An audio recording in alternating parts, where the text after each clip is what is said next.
What's up, you guys? Welcome to The Imagination. I'm your host, Emma, and today I'm honored to have back on the show for a second time satanic ritual abuse, sex trafficking, and Harvey Weinstein survivor and whistleblower, acclaimed actress, model, artist, and painter, and an absolutely brilliant woman who has risked her life to shine a light on the darkness of her life and the lives of other victims and survivors, Paz de la Huerta. Today, we're picking up right where we left off, exploring more layers of Paz's incredible testimony of overcoming the impossible, the relentless pursuit of justice, her breathtaking artistic rebirth, and the unbreakable light that refuses to be dimmed. Paz isn't just recounting pain, she's transforming it into purpose, inspiring us all to reclaim our power, speak our truth, and never surrender hope. Here's a brief recap in case you missed part one of Paz's first episode and first half of her testimony. Born on September 3rd, 1984, in the vibrant heart of New York City, Paz grew up in Tribeca, surrounded by art, privilege, and hidden shadows. The daughter of a women's rights activist mother, referred to here as simply Judith, and a Spanish duke from noble aristocracy, her early world blended creativity with horrendous abuse, including childhood exploitation, family fractures, and a childhood marked by control and trauma that spanned continents.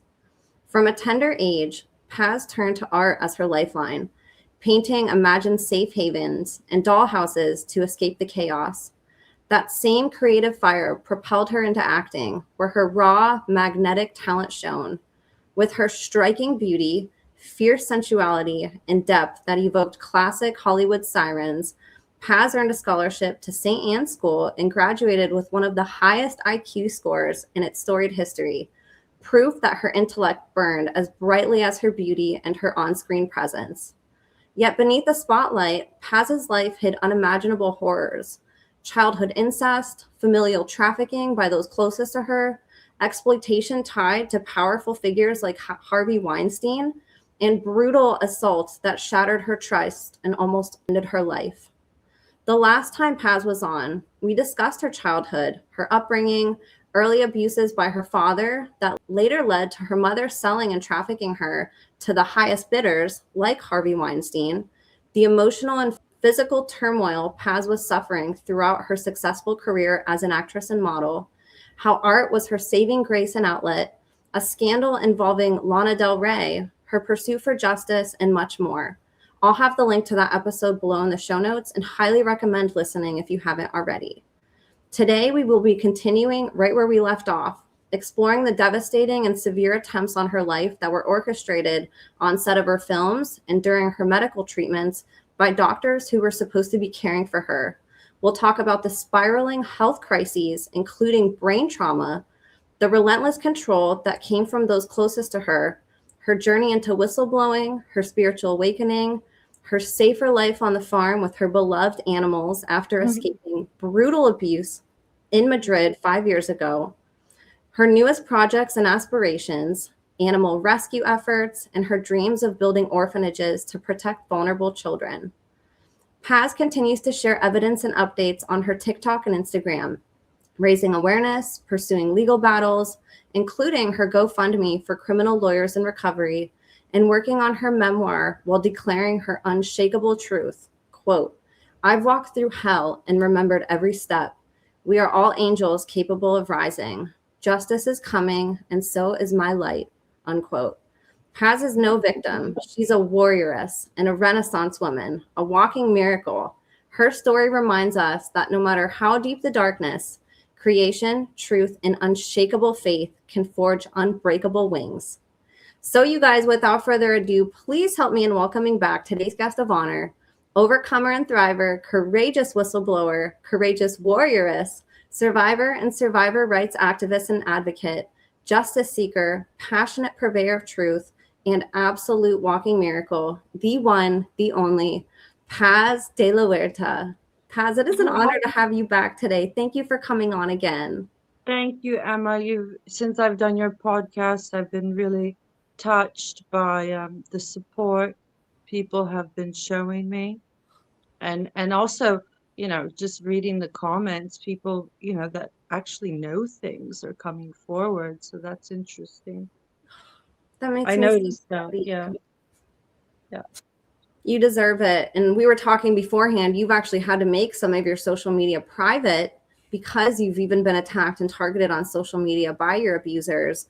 And so I'm really happy that you're still able to get the word out and people are connecting with you and you're able to make those different networks that can help corroborate your story and ultimately, hopefully, bring justice like how we're going to talk about today. Yes. Well, it took me a long time to get my voice back, even as much as I have now. You know, when I finally ran away 5 years ago and got safe, I was anonymously contacted by a woman who understood the kind of Satanists that I have been up against. And she told me to keep my Instagram private and to not stop speaking out and to call Homeland Security every day and to give names, to give names. Now, I met with Homeland Security and they didn't do anything. But I think, now finally, the FBI called me, and I think the authorities are, thanks to brave journalists like yourself, starting to investigate. Thank God. And we are here. We are Paz's army, and we are here standing next to you. We believe you, and I'm so happy to see that this army and this amazing people are coming to support you. You have deserved that your entire life. You've even talked on your social media about how you were bullied in school. You didn't have a lot of friends growing up, and of course, you were so controlled and traumatized that there wasn't room for you to have these healthy relationships. They were all sabotaged in your life. So it's amazing to see that you're able now to have the support that you've always deserved and the support that you need to get through this journey. Yeah, well, I'm just really grateful. I'm finding that I actually feel like just normal people like yourself and Christians and people who are not spiritually bankrupt, who understand what I have been through is so morally wrong, are showing the most compassion and empathy and giving me space to heal and not feel dehumanized for once, that I'm even allowed to feel my emotions for once. So it's nice to finally feel like I'm starting to have a community of safe people. I'm so happy to hear that. And hopefully, too, it brings forth other people who have been abused in some of the same ways you have in these industries that you were in your whole life. There's a lot of people who are too scared to speak out or for one reason or another can't. But you are far from alone in some of the abuses that have occurred from the industry perspective. There's been a lot of victims in Hollywood and the entertainment industry. And, a lot of them have gone quiet or feel alone and feel hopeless. And you're giving all of them a voice by speaking out. Yeah, thank you. And so let's pick up your story where we left off. We covered a lot last time. However, we didn't finish. Your abuse didn't end. And obviously, it's a continuation. It's always evolving. You're still not 100% free from it now. You're still targeted and still going through a lot. However, you've overcome all of it. Everything that tries to get in your path, you keep stepping over it and kicking it out of the way. And there's been no obstacle that's been too big for you. However, there were some attempts on your life, especially horrifically through the medical institutions, for you trying to get treatment for the injuries that occurred on set of movies that you were on and TV shows. Yeah, I mean, it's really horrifying. I've been reading a lot of statements on my TikTok. Also, the woman who had anonymously contacted me, 4 years ago, told me to print out my timeline and to print out statements and to put it in a safe, right? Because, my email since I was a child was always hacked. The only reason I think I'm not dead right now is because I have a high security email that Russian spies use. I'm not joking. Like before I had to flee Madrid and go live in hiding, my friend who's like a techie got me Proton mail. And I think it's like the only safe email. So, I mean, I definitely, through surviving these horrifying things, can teach people a lot about how to survive. Um, but where do you want to pick up as far as my story goes? Let's pick up at this evil man that you encountered by the name of Aaron Filler, who you sought treatment for injuries that you were suffering, and he furthered your abuse. Let's talk about, because that was a really big part in your life, and again, another hit to, you know, the, as we were calling you last time, that you were this human sacrifice that they kept trying to take out. It obviously didn't work, but Aaron was one of those people put in your path to help facilitate that. Yes. Well, you know, after the truck hit me, I was left in horrifying physical pain and I was made homeless. And my life became going to doctor's appointments. And, you know, they would have these assistants and people around me. I had one girl named Felicia Moradian who she's disappeared now, but before she disappeared, wrote a testimony that I have printed and in that box. And it took a long time to figure out what was causing the pain. And ended up turning out that my tailbone had chipped off when the truck had hit me and was hitting a nerve, a pudendal nerve. Like it was very painful. And I went to all these different doctors. At one point, I had stayed in Miami at Brett Ratner's house, and there was this psychiatrist guy, Christopher LaRiche, but they were all, everything was always under Judith's control, you know, this fucking sociopath.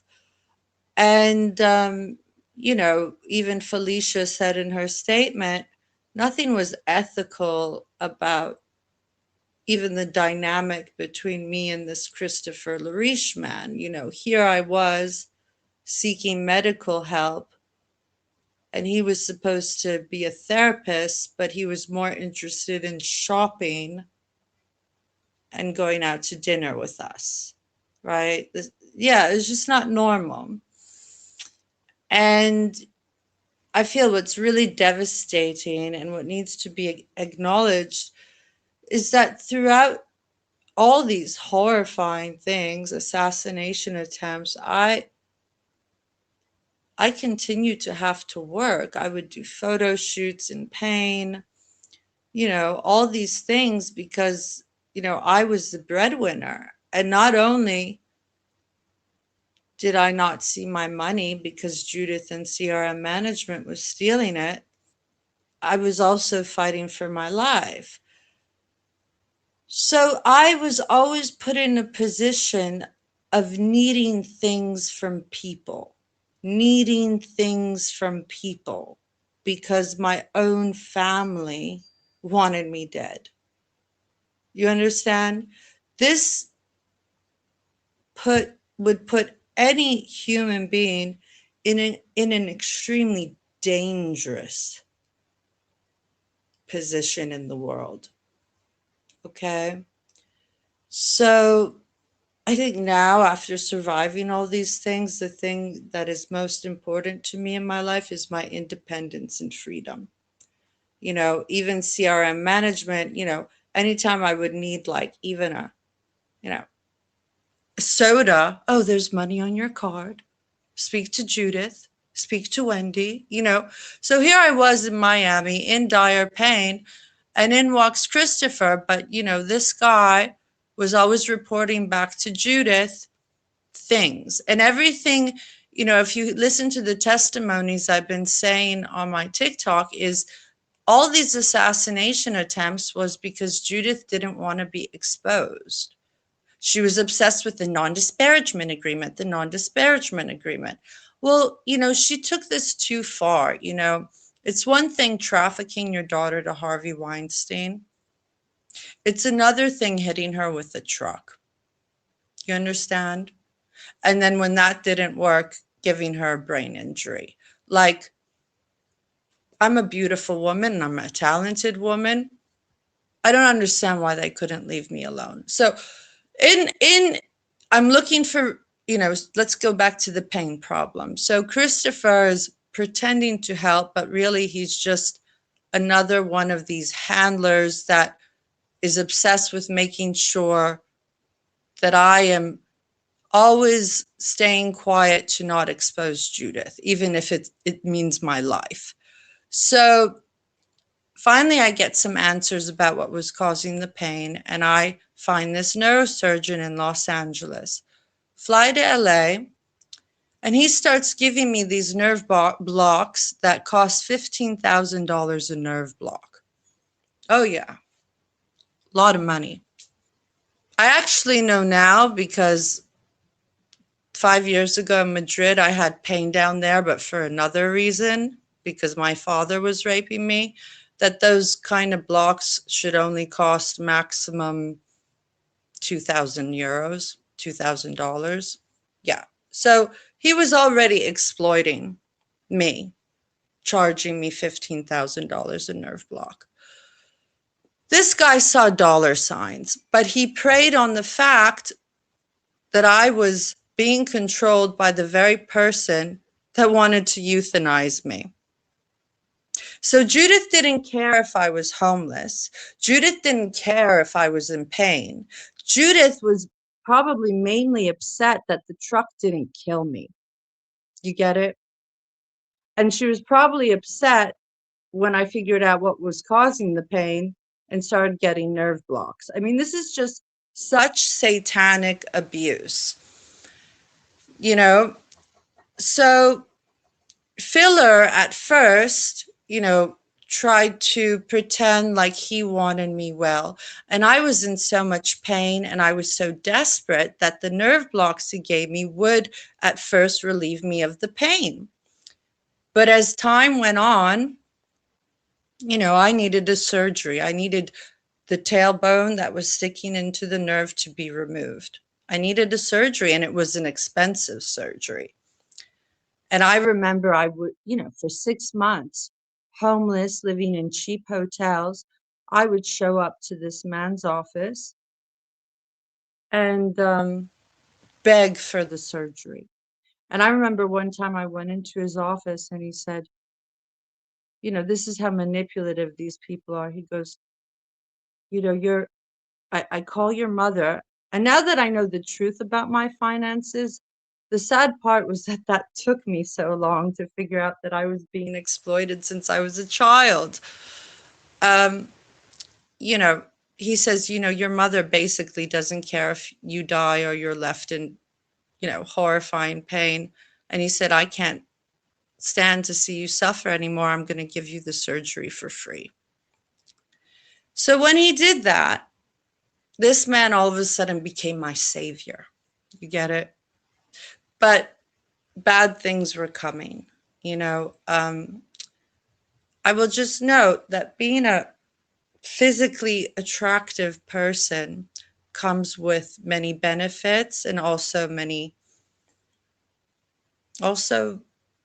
I used to say they would hire women that were jealous of me, and men, if they couldn't have me, wanted to destroy me.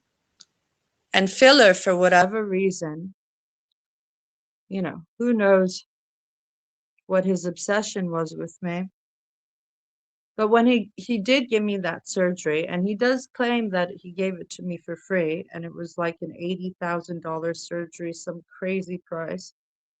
And he removed the tailbone that was hitting into the nerve, and I woke with no pain. So all of a sudden, this man became my savior. You get it? But he had bad intentions. Because I was never in control of my life, So that was that part. I would say I had the surgery that saved my life July 29th, 2013, awoke from no pain. And then it was just so crazy. And then I had to get off the pills. I didn't want to be on medications. And I finally did. But the problem was that the people in control of my life were the people who wanted to harm me. They were Judith and Christina and CRM management, you know? So then I believe I made an attempt at getting my life back. I believe I made some movies. And then Filler saw dollar signs, right? He wanted to be my lawyer because not only was he a doctor, he was a lawyer now, and he wanted to get my justice with Lionsgate, right? He was like a keeper. And who wanted to euthanize me? Judith. Because if I had control over my finances, that meant she would be exposed. And one thing these criminals do have is money. It's stolen.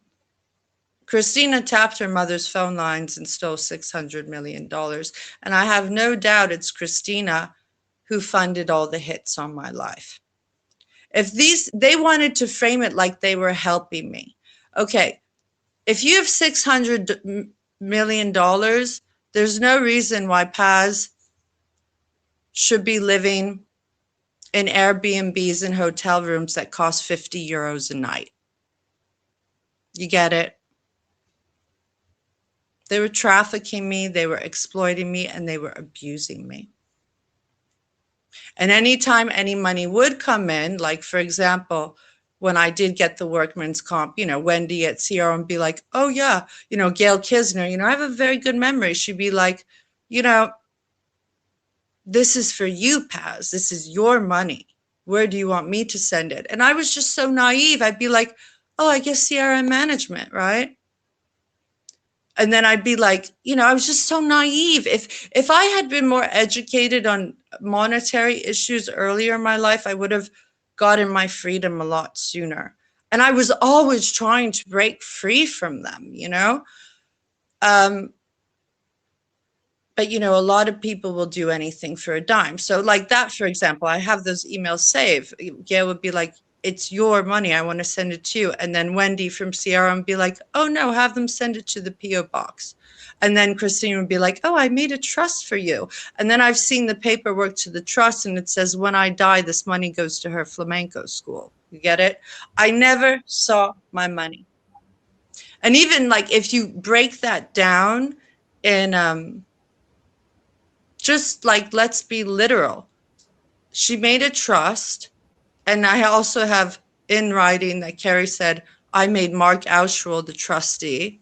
Mark is Judith's lawyer. You only need to go on Yelp to see this man's reviews. It says corrupt, steals, serves defective papers. This is more money I never saw. So this is add to the pile more money of mine that they're just taking that I've never had any access to. You get it? And, you know, Carrie says, in 2016, I made Mark Auschwald the trustee. Yeah. Judith's lawyer, right? You get it? All my records, Carrie Malcolm, you know, recently in the past year since I've been safe, all your records were sent to you in 2018. I said, who's you? She goes, oh, your address at 311 Greenwich Street. No, I don't live at 311 Greenwich Street. Judith Bruce does. You get it? This is called fraud. They had control over everything, and she didn't want you to understand how to be independent, to learn about finances. She never taught you on purpose, so you could never be independent. And that's why it's such a miracle that you are now. Well, I mean, the depravity of what I've been subjected to just goes beyond, like, nobody saw me as a human being. It was about money and exploitation, and there was no end to it. And as long as Judith and Christina and CRM management had control over me and my finances, and I was not free, I never could have exposed them. You understand? Yeah. So, you know, within these times, you know, they wanted to flip a different story, that I was a drug addict, that I needed help, that they were helping me, right? No, no, no, no. They were abusing me. They were trafficking me. And then anytime I attempted to speak out to journalists, they were making assassination attempts on me. Like, that's that bad. So Aaron Filler, I mean, I don't even know if we should delve into what went on during the Me Too movement and all that, but, you know, Aaron Filler has only been out of the picture for 5 years, and the only reason I got safe is because I removed Aaron Filler, because I knew the Weinstein settlement was coming after my father's last homicide attempt. And this is interesting for satanic abuse survivors because dates are important. My father's last homicide attempt was 9/11/2021. So that's 911, right? And I knew something bad was going to happen. Ryan, my friend, this psychic I've been speaking to, who has studied the occult and these things, and she read my timeline, has been looking into my story and looking at different dates they did things to me and kind of breaking it down. You understand? So by the point the Weinstein settlement was coming in and I didn't want Filler to take my case, and mind you, the second assassination attempt came in 2016. And I remember during the Me Too, there's a horrible interview, and I plan on suing Ursula McFarlane. And I will note that the Me Too movement covered up my family's crimes. I was injured during the Me Too movement. I had a brain injury. You get it? There's a difference between being crazy. There's a difference between being a drug addict. And there's a difference between being injured. I don't have any pills in my system now. I was never free. As long as they, were abusing me, putting me in mental hospitals, drugging me with copious, illegal, and lethal amounts of medications, they wanted me dead or put in a psychiatric ward the rest of my life, one of the two. So I don't know. The story's so long. I'm trying to break things down. Aaron Filler has only been out of the picture in 5 years. And the only reason I got the Weinstein settlement, because if it was in Judith's perfect world, she would have stolen that too, was because I removed Aaron Filler. After my father's last homicide attempt, I ran away to LA, where I knew I had to go and find another lawyer to take over the case to remove Filler to take the Weinstein settlement. Because if I didn't remove Filler, I would have never seen that money. Judith and Filler would have taken it because Filler was always Judith's lawyer. And he was employed to cover up the fact that she's a sex trafficker and an assassin. And remind people too, the brain injury that you had, could you talk just a little bit about that? Because it really did debilitate. I mean, it's amazing you were able to function at all with what happened to you, much less. It's horrifying. It's horrifying.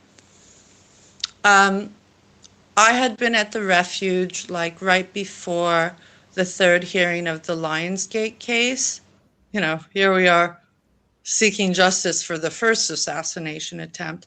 And Judith was freaking out because after I had taken out my last $20,000 to get the footage of the truck hitting me with Tony Feinberg, and the footage went viral and it was in the news and people were horrified. Oh, here you go again. She could be exposed, right? If I got that money. So I remember being at the refuge, and Michael Rebel, who was the only ethical therapist, kept telling me, you go back to LA, you're a dead woman. Because when I was there, and I have diary entries to prove it, and Aaron Filler will argue that I was already on Seroquel. No, I don't need Seroquel. Seroquel is a fucking antipsychotic. I am not psychotic. I don't have one mental illness. I have an incredible therapist now. I do EMDR for trauma work. I don't have even an Advil in my system. I don't even drink alcohol, right? The only time I was willingly, a drug addict was in my early 20s when I did opiates, but I was being sex trafficked and I was trying to deal, right? I think we kind of got into how when the truck hit me, I had a spiritual experience. Anyway, So they knew I had a bad reaction to Seroquel. And I remember being at the refuge, and when it was in the news that I was going to see, $60 million, I don't know how much, for the Lionsgate. Judith would call the refuge every day. What did she say about me? What did she say about me? This woman is insane. And Michael noticed that they had hired some, corrupt doctor. Yeah, no, it doesn't matter what these people's reputations are. Actually, the more famous the doctor, probably the more corrupt, because they get paid a lot of money. And what my exploiters had was money, right? I purposely choose to deal with very simple people in my life, priests, people that have morals, because my family has paid off film studios, they've paid off lawyers, they've paid off doctors. So I don't judge people by how much money they have at all. In fact, I like to stay away from people that love money. Get it? So I'll say this much. So I was at the refuge. So here she was afraid that I was going to go to the third hearing of my Lionsgate case and win and get that money. Which actually, I just told you, I saw in my SAG history residual report, Lionsgate did pay out SAG. So, and they stole it by hundreds and thousands. So Filler and this corrupt doctor told me if I didn't take 300 milligrams of Seroquel at bed at night, he wouldn't show up to the third hearing. This is called blackmail. And I have diary entries I've been reading on my TikTok where I said, I don't want to go up on the Seroquel. I don't like it. Okay. And Michael said, if you go back there, you're a dead woman. And the night before the third hearing, Aaron Filler, and I have the address in Echo Park it happened in, Christina, rented this Airbnb. He hired his nursing service, Julie's nursing service. And I was so desperate to get away from them that I was like, no, I have to win so I can get away. But he said, only if you take 300 milligrams of Seroquel. You get it? This was another assassination attempt. And I should have listened to Michael. And I didn't.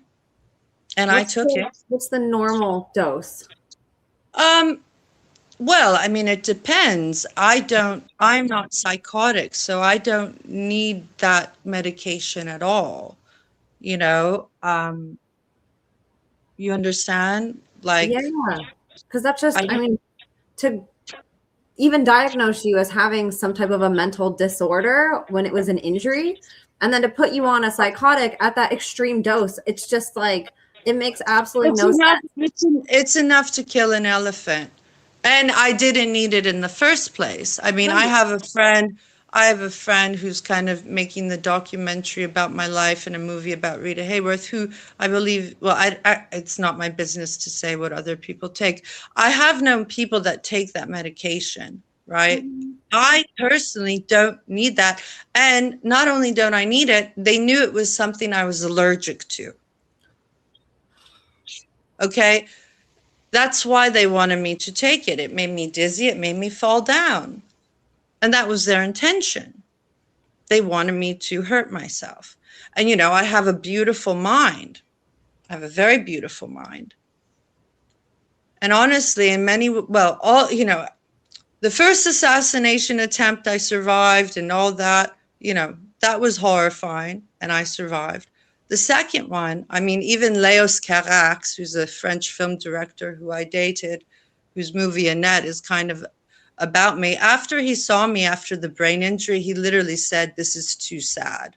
This is too sad. I have a brilliant mind. I scored one of the highest IQs in St. Anne's School. It took me 7 years to recover. So I'll just go back to that night. So Filler told me if I didn't take this amount of medication, he wouldn't represent me anymore. And I was so desperate for the money to get away from them. And very naively, I took it. And he had a nursing service from his staff staying with me that night in Echo Park. And let me tell you something about a concussion. This is common knowledge. If somebody falls and hits their head, you don't let them fall asleep on a concussion. You can die. You understand? So not only did I take it, I remember exactly, it was by a mirror. I fell, I hit my head. I have a dent in my face to prove it. The nurse came in. She kind of picked me up off the floor and put me to sleep. Oh my God. And I woke up and I couldn't even walk. I didn't even know my name. And I had a gash and couldn't even, I found a picture of myself at a computer shop, like a paparazzi photo from this time. I was brain damaged. I mean, this was too sad. This is just horrifying. Oh my gosh. Yeah. And I remember that I woke up. It's like I'm gonna cry. It's so horrible.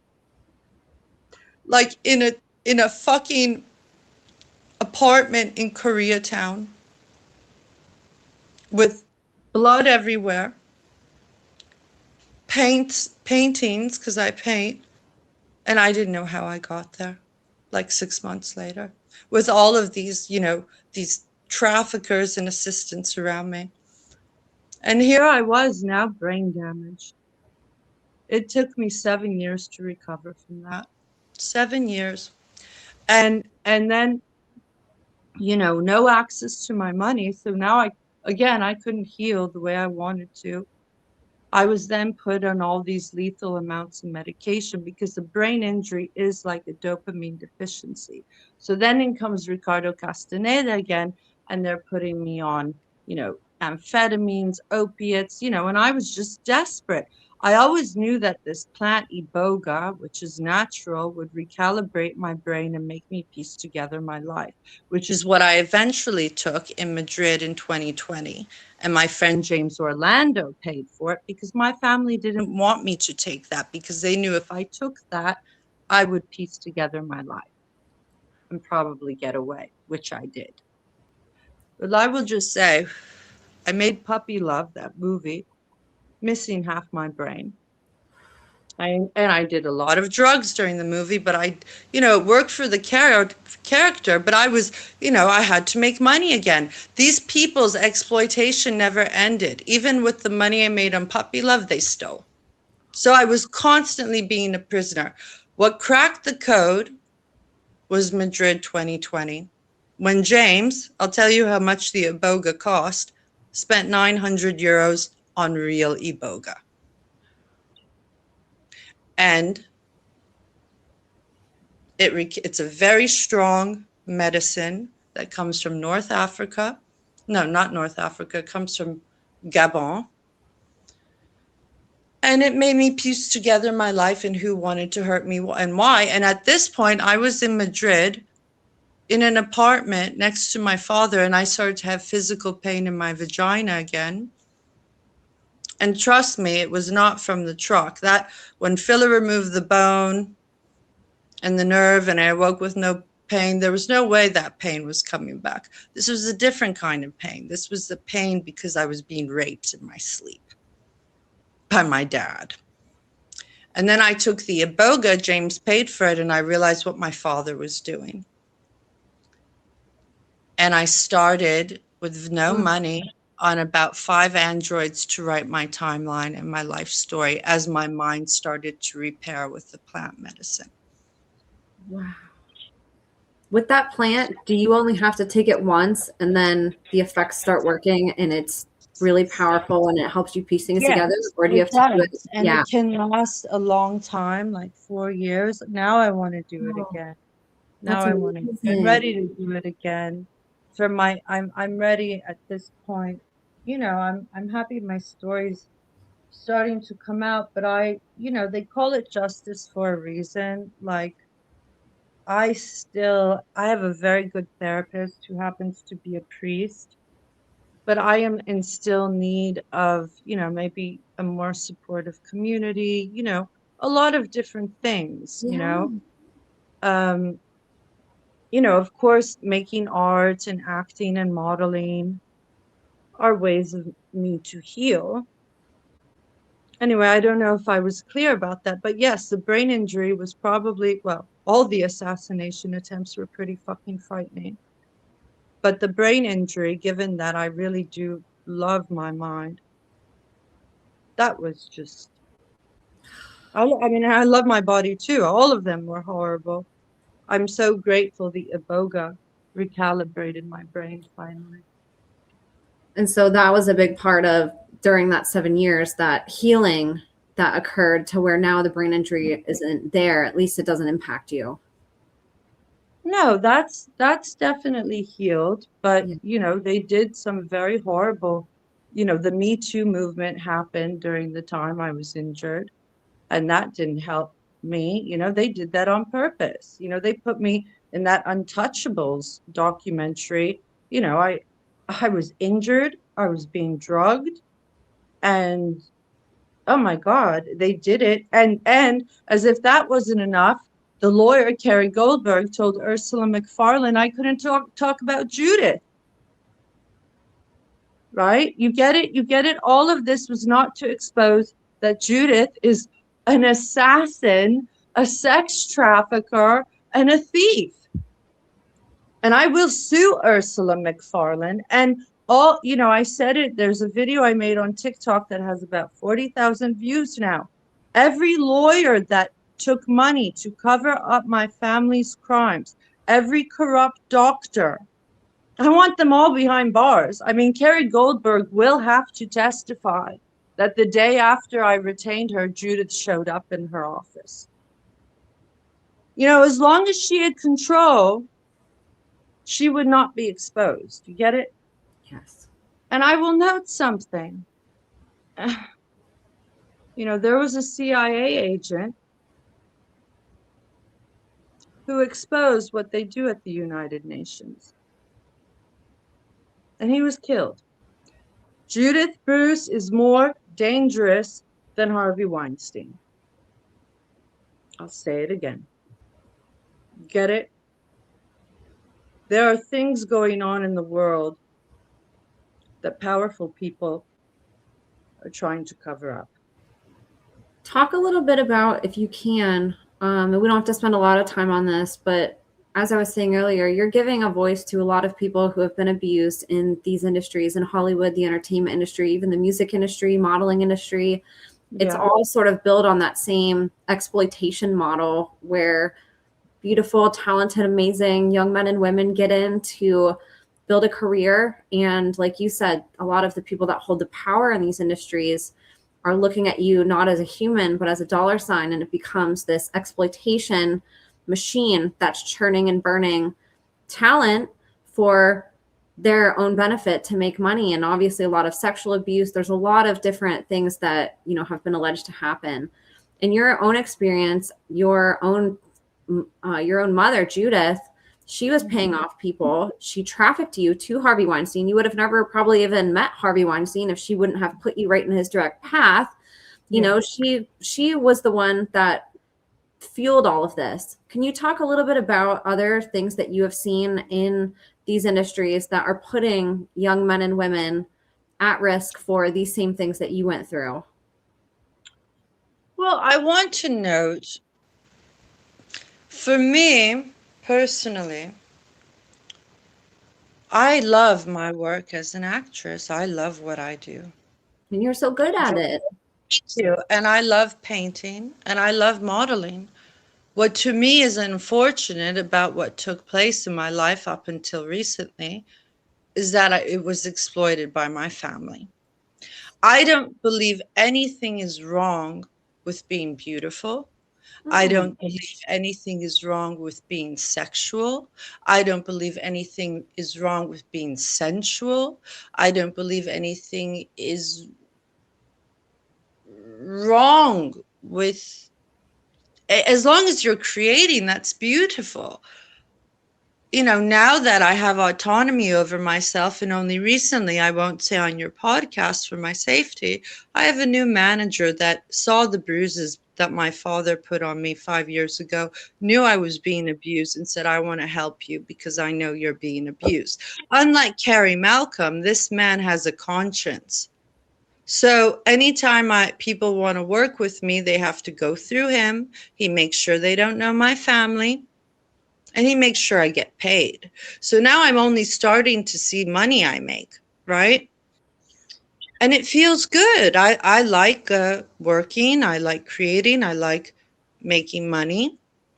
I started modeling again. Right now I'm looking for a modeling agent. There are horrible people in the industry, but look at this manager who's managing me now. He has a conscience and he's protecting me. So I would just say to anyone getting into the industry,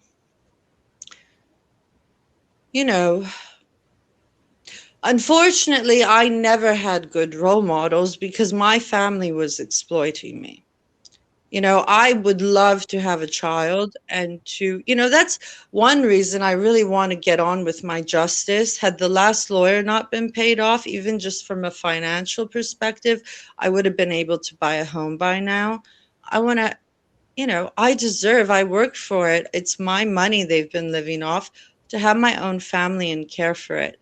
One of the more evil things Judith and Christina and my father did was anytime I had boyfriends in my life, and there hasn't been a shortage of men that have been after me, they would separate me from my boyfriends. Anything that meant freedom. I've had a lot of men after me, and anytime I had a boyfriend, they'd put me in mental hospitals, they'd whatever, I mean, what they've done to my life is just so beyond evil that at this point the FBI, for whatever time they have left because they're old, needs to take all of the assets that's stolen anyway, give it to me. I will create orphanages and the means to take care of my own family. And let's just call it a day. Like in a perfect world, that would happen tomorrow. It's absolutely incredible. For people who don't believe in miracles, to hear what you've overcome, what you went through is horrendous. How you've overcome it is a miracle. You look at all the different ways that. I'll just tell you a bit about what my last year in Madrid was. So 5 years ago, James had, paid for the plant medicine. I realized what my father was doing, and I was starting to piece together everything and write on androids because, mind you, I didn't have a penny to my name. Meanwhile, my family knew that the Weinstein settlement was coming in, which was going to be their big payday. So they kept trying to put me in a psychiatric hospital or kill me again to steal this money. But at this point, I was the most clear and on to what they were doing. You get it? Yeah. They had deleted all my Instagrams, and a few people stayed in touch with me, including my friend Billy Corgan, who's from the Smashing Pumpkins, a really incredible man. Call him a friend. And he started talking to me about God. I started to read the Holy Bible, which I had read at different points in my life, and also San Juan de la Cruz, which is, he was like, San Juan de la Cruz was a saint, but he, I started to read these books, but I was in Madrid with no money and in a cheap hotel and being raped at night. And the only place I was safe was in church. So I spent my days in church, literally praying and being raped at night. And I looked like a homeless woman, which I was, and nobody wanted to help me. So I really was only safe in church, but I was having like a spiritual awakening between the plant medicine and writing all these things down and spending my time in church. Okay. So this is when the spiritual awakening started to happen. Then,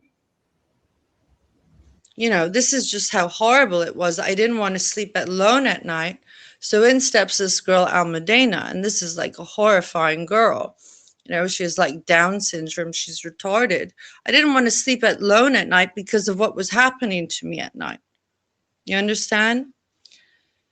But meanwhile, she was just another employee of the family. And Judith was offering her money to try and put me in an institution. So I had no safe people around me, but I was becoming aware. And I had this tie to my friend Billy Corgan, who was kind of keeping in touch on DM and telling me to get out and to get safe. And I did realize that the Weinstein settlement would come in. Then came in this woman, Stella Larby, who said, I want to help you get your justice. But all these people were traffickers that were looking for a quick payday from my family. So it's called deceit, you know? It's called deceit. And that's the name of the game. So I'm in this hotel. I'm going to church, writing the timeline. And the iboga is working. The night of September 10th, my birthday was September 3rd, September 10th, I go to dinner with the people that manage my father's money. And I was crying. And I told them what my dad was doing. And instead of helping me, they spat at me. With no money to even get another hotel, alone in Madrid, I started to beg people at a club in Madrid to let me sleep at their house because I knew I was in danger. The next day I woke up and my body was black. Now that I've had some time to heal, I understand what happened. My dad tried to kill me. Okay? James, who paid for the iboga, had always stayed in touch. And my friend Damian Chapa put together a bit of money, and my friend Francesco Clemente, the painter. And I ran away to LA, knowing this money was coming in. Removed filler and took that money. But the assassination attempts did not end. Stella Larby, who was actually always working for the family and was in touch with Judith and Christina, had known I had taken a lie detector test, and they knew that I was going to be free. And this woman said, oh, well, since you're homeless, you know, they made me homeless on purpose, these people. They made me homeless on purpose. So I would need them, you get it? She told me to come to Zurich, and I could stay with her until the settlement money came through. It was a trick. I get there, I wake up, and she goes, you're going to have to go to a hotel. I go to a hotel. It was a scary hotel, a cheap hotel in Zurich, country I don't know anyone. I ended up becoming friends with a bishop on a top floor, and I didn't even have money to eat. And I asked her for food, and she goes, not now. I mean, this is the level of depravity I was subjected to. And I was frightened, and I knew this was another assassination attempt. And, you know, that she was employed by my family, and it was a trick. It was that night in Zurich was maybe, I really thought I wasn't going to make it. And I had met some guy at a Dolce & Gabbana store, and he came to pick me up. And she started to stalk and harass him and say, where's Paz? Where's Paz? She belongs to me. This is what sex trafficking looks like. These people think they own you. And he knew not to tell her, but he ended up getting paid off because anyone will do anything for a dime. So then I knew I had to go back to Madrid to make sure the money hit the account, which I did. But in walks Almudena, another trafficker sent by the family. For a little while, I had an apartment that I got with the settlement. But then Michael Rebel, the therapist who had stayed alive, this is all real, I swear to God, for so long had passed, and I became very vulnerable. And I called Almudena to come to the apartment one day. And I remember Billy Corgan saying, you're not safe, because Judith was paying her to find me, to put me in a hospital. And Spain is the country, for the rest of my life. And Spain is the country my family has the most power in. In 2018, they had me falsely incarcerated for 6 months in a place in Seville. So I got hip to this, and I knew I had to get out of Spain, which I did. And that's when I started to live in hiding. Dr. Abahon, who performed the vaginal procedures on me after my father's rape, got me these not very good Spanish lawyers, but he knew the truth. And then I ran away and I, finally found a place of safety. And this is absolutely horrific, but you even It's mentioned horrifying. on the last episode that your father even raped you with a knife at one time. Yes, he did. Yeah, I have pictures with the knife too. So horrific, Kaz. What you have No, been through. it's horrifying, but it didn't even end there, because you have to understand, they had made such an effort to silence me for so long that any, safe people didn't know how to find me.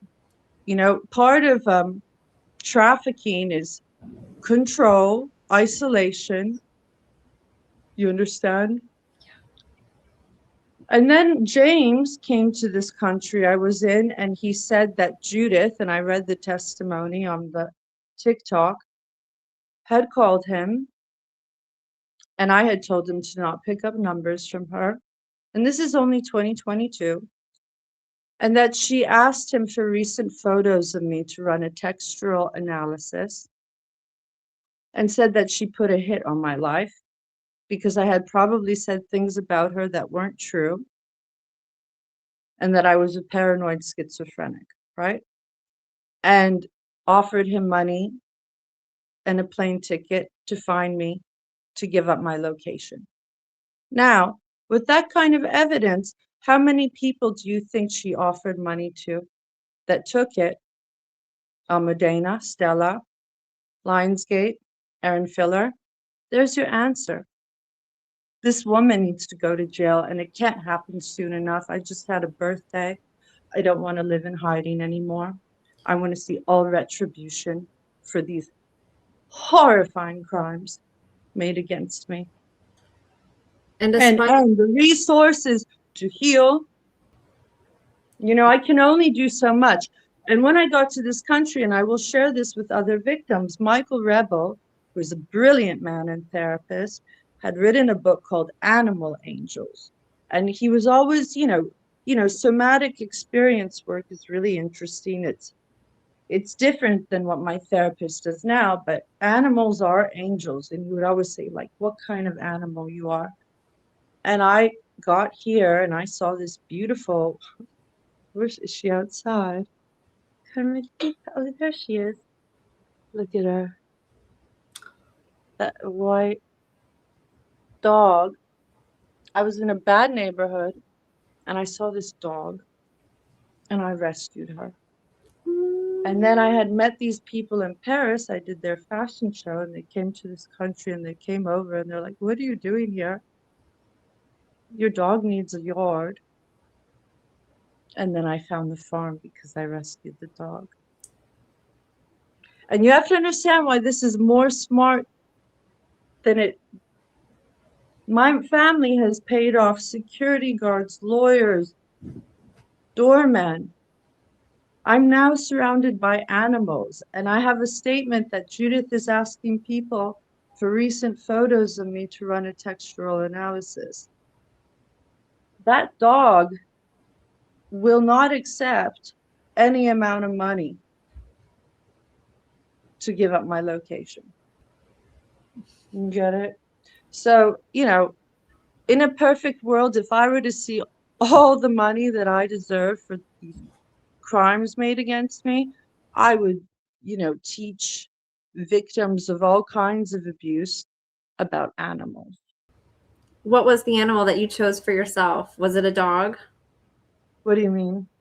Did you say that the person that wrote the book about the animals had asked you what animal you... Oh, at different points, he'd ask me, what animal I was. I mean, sometimes they change. I've been sharing them in my TikTok videos. I said I'm a crow. Crows are really interesting. Crows, there's a wonderful movie with Brandon Lee.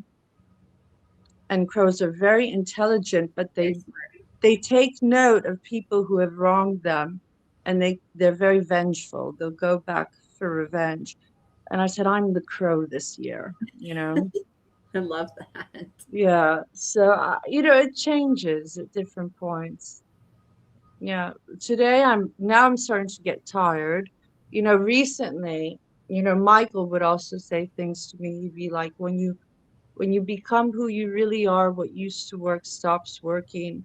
And in the past 3 months, I had only been taking a little medication at night to sleep, but this was also something my family started doing with me as a child, putting me on, my dad started drinking with me as a little girl. It made me easy to their abuse. And sleeping pills, I think, recently I decided to get off this. The Iboga had gotten me off most of the pharmaceuticals they put me on and recalibrated my brain. But in the past 3 months, I decided to get off the last bit of benzodiazepam, and I've been doing that alone on the farm. And I feel much clearer, but it also brings up, memories because my father would do the things he did to me in my sleep. And those, I'm not, when I have children, they will never take any SSRI, they won't take antidepressants, they won't touch anything if it's up to me. Especially, I only believe in plant medicine, you know. They will not be allowed to, I will never put them in a psychiatrist's office. Yeah. Praz, you So are I mean, such a warrior. It is just like you just hear of all these things that tried to take you down, and like it wasn't easy, but you stepped over all of it and like somehow overcame over and over and over again things that should have made it to where you weren't here today. And like we're yeah, still no, it's talking a to you. miracle I'm alive. It is. And I would just like to see more. I'm so grateful for your podcast because I would just like to, also, I'm not going to lie, I'd like to get financially more comfortable. It's not like alone as an actress, they stole all my earnings. I'm a good actress. I want to recover my money. I want them behind bars. I want to buy a house. I was just dating this guy, but I just don't feel he treated me very well. I want, to have finally the life that I deserve. And nobody deserves it more than you. And I know we need to start wrapping up soon, Yeah. but I did want to just go over, you have just some incredible artwork. You're on social media speaking. I wanted to just talk about some of the things that you're doing now and sort of the the light at the end of the tunnel of your story. Because even though we talked about all these horrible things, like you're not a victim at all. You're such an overcomer. Yeah. So yeah, my paintings, I sell my paintings. I have a gallery. It's called Rukowski 68. If anyone's interested in buying a painting, I get 50%. The gallery takes 50. You contact Nils, right? So you call the Paris office. Then when it comes to the acting stuff, find me on my private Instagram. Thank you. I mean, just incredible what you. Yeah, I direct movies too. I'm currently still trying to come up with the money to finish the last scene of Valley of Tears. It'd be neat to have you come on sometime and we could go through some of the art, whether here or stuff that you have at home, and talk about some of the inspirations and meanings behind them. Because I feel all of these tell a part of your story in some way. Oh, that painting I sold to Usher. That painting I sold to Usher. This one right here? I sold it to Usher last year. Really? I love it. That's so cool.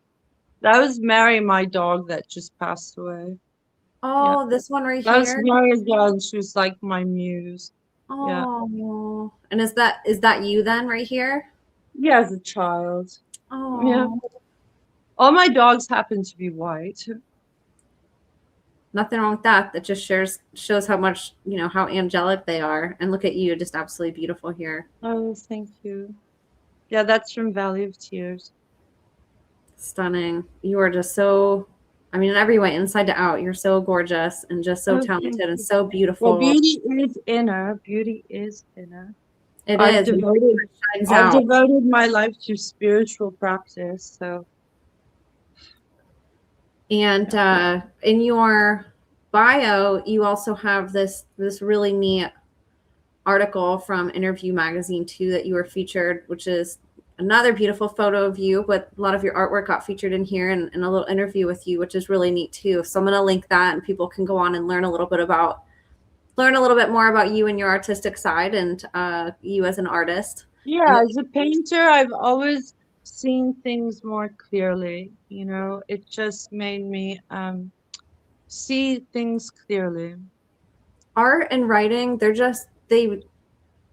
it helps our brain process information so much differently than trying to talk through it. It's like a way to get emotions out without having to say a word, you know, and it's neat to see how for everybody individually that spills out on paper or on a canvas or in a book, you know, and it's neat to see you tapping into all of that and using it as part of your healing, but also to help you, you know, to help support you and to give those things to people to put in their own homes to enjoy.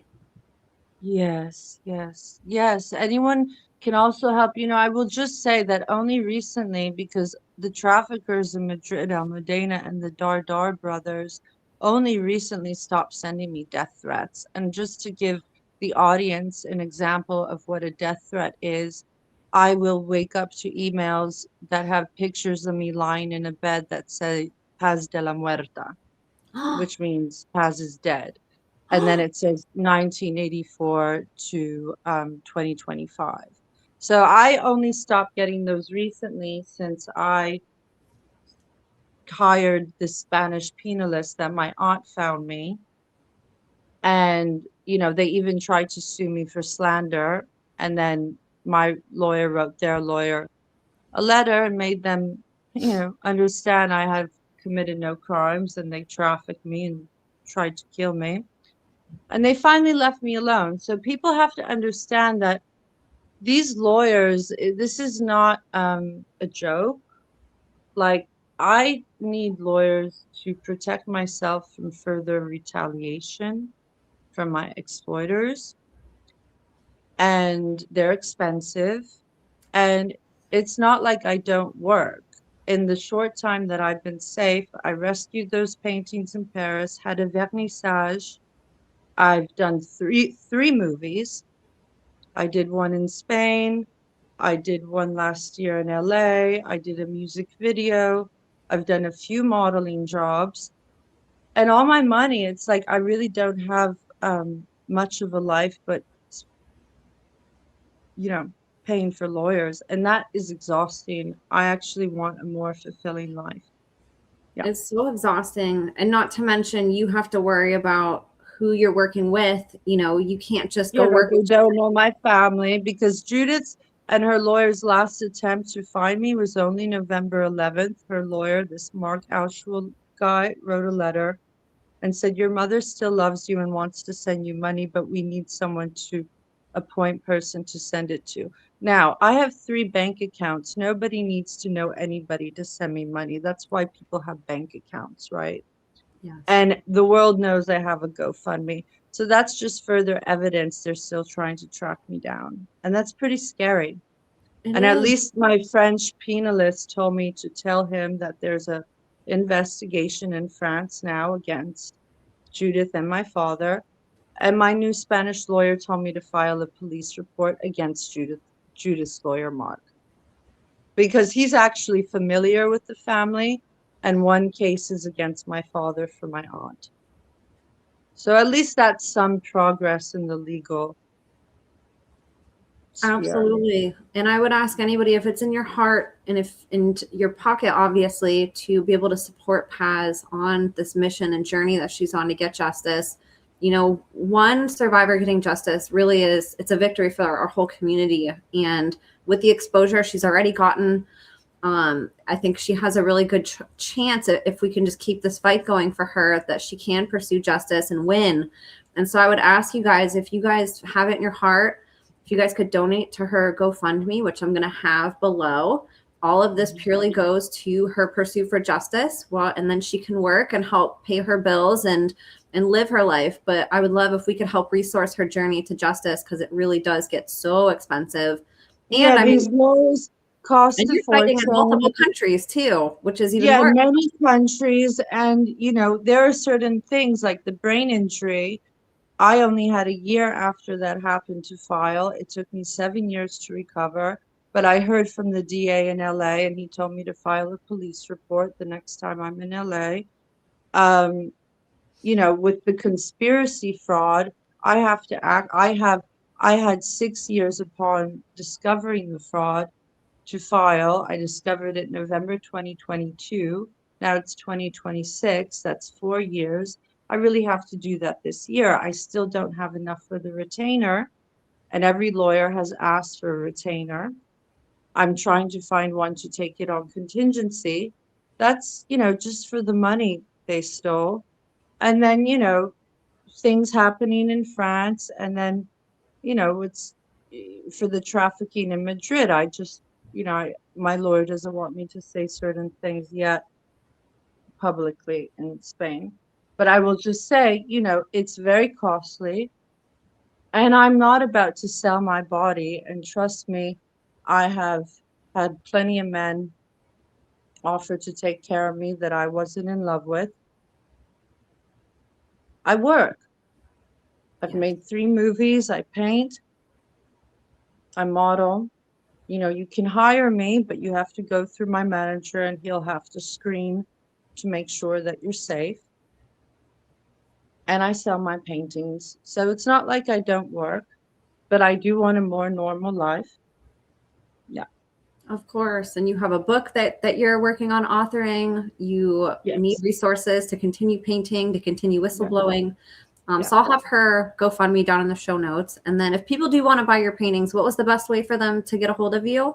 Yes, my gallery is S6E37, and you would have to contact the Paris gallery and ask for Kaysen. And if you buy a painting, I get 50%. That's so amazing. Yeah. And then you're also on social media. Do you want to share where people can connect with you there too? Yeah, I have a private account. It's The Fugitive 1984. I'll make sure you're safe and accept you. Yeah. And that's on Instagram. And she has a TikTok And too. it's not like I with all the things I've survived, I've helped a lot of people recover their lives for free. And I, you know, I rescue animals. That's something I enjoy doing. So, you know, I'm a good person. I'm actually worth investing in. And I just, you know, thank you for your podcast. And it's an honor. I hope we can do another one. And, you know, yeah, whenever you want. And obviously, it'd be fun to go through your artwork, but I hope too that we can do podcasts one day This is a talking new about justice. painting. This is a new painting of Aphrodite. Beautiful. The next show is going to. What is it on? It looks like glossy. Yeah, I put like a resin on top that makes it dry. This one is of Oshun. Like I did like 3 shows last year, but this next show, because the sacrifice show was all about death threats, right? Because I was still receiving death threats. Now I don't get those anymore since I got the Spanish penal list.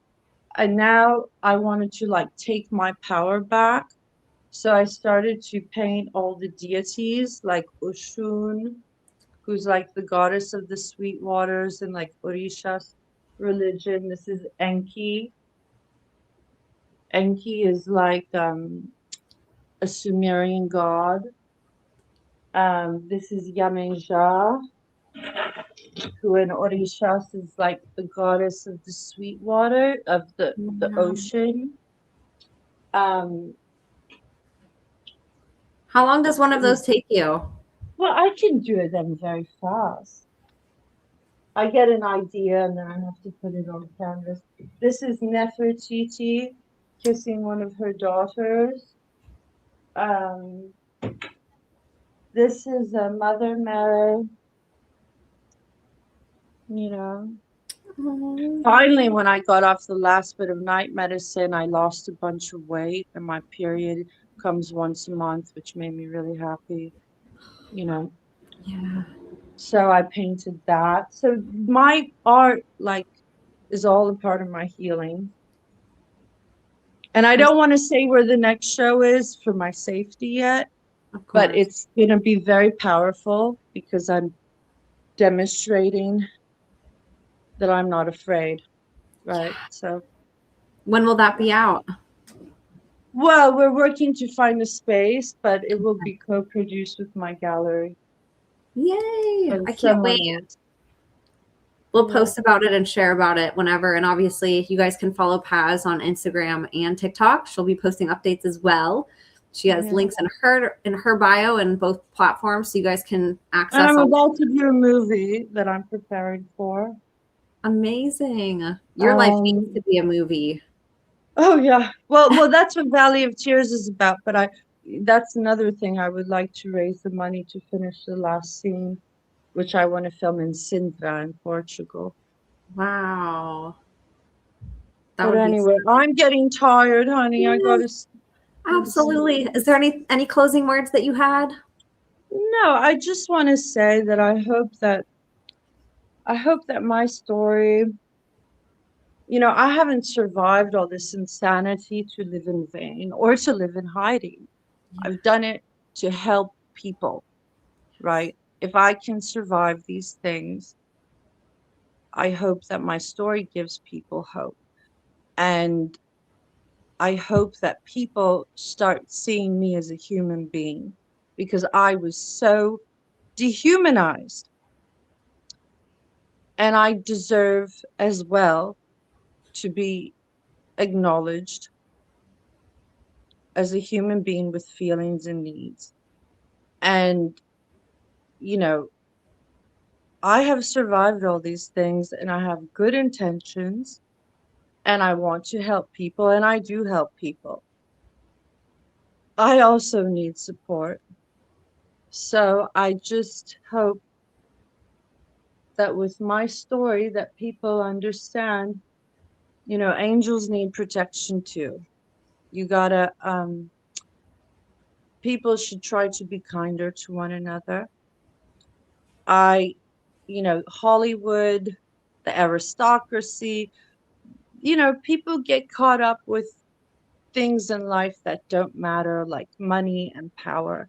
And those things don't matter. What matters is being a good person and caring about other people, And I've always cared about other people. And I will also say there's nothing wrong with being a sensual, beautiful woman. These are beautiful things. I still want to do sexy photo shoots. I'd do Playboy again if I could, but I want to see the money I made. What's not okay is exploiting people, right? I would even love to have orphanages and have victims get dressed up in high fashion and have high fashion photographers take pictures of them as a way for them to take their power back. Recently, because of these podcasts I've done, a victim of Marcus Anderson, who was one of my family's main traffickers, came forward. Oh, yeah. So I am helping other victims. She came forward because of the NT podcast and said he strangled her and said how he still wanted to hurt me. And she pressed charges against him and he's in jail in the Bronx. And I told the DA in New York to interview him and have him give up Judith and Christina. So, you never know. I knew I was not the only victim. Sadly, you're right. And like I said, it's an absolute miracle seeing where you are today. And I can't wait to see what God continues to use you for. And so just thank you so much, Paz, for coming on. We can't wait to have you on again. Okay, bless you, Emma. You're beautiful. Thank you. And as are you. And so are all of you listening. And so with that, you guys, thank you so much for listening. God bless you all. And we will see you next time. Good night.